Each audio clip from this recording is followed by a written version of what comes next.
मराठा आरक्षणाविरोधात मुंबई हायकोर्टात याचिका दाखल करण्यात आली आहे। वकील गुणरत्न सदावर्तेंनी ही याचिका दाखल केली आहे। लवकरच या याचिकेवर सुनावणी होणार असल्याची माहिती देण्यात आली आहे।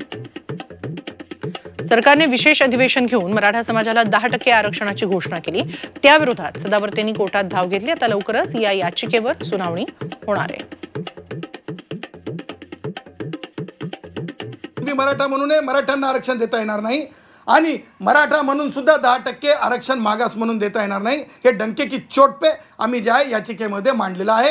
आम्ही खुल्या वर्गातील गुणवंतांसाठी भारतरत्न डॉक्टर बाबासाहेब आंबेडकरांच्या विचारातून प्रभू श्री रामचंद्राच्या वैचारिक शक्तीतून आम्ही हिंदू राष्ट्रवादी आम्ही प्रभू श्री रामचंद्रांच्या विचारासोबतच सावरकरांच्या विचारांना मानणारे, त्याचबरोबर आम्ही जे आहेत खुल्या वर्गातील रक्षणासाठी, त्या जागांच्या रक्षणासाठी, म्हणजे व्हाईट हाऊसमध्ये या देशातला हिंदुस्थानी चमकला पाहिजे, म्हणजे साता समुद्रापार ही गुणवत्ता दिसली पाहिजे। गुणवंतांसाठी आम्ही हे चॅलेंज केलेलं आहे।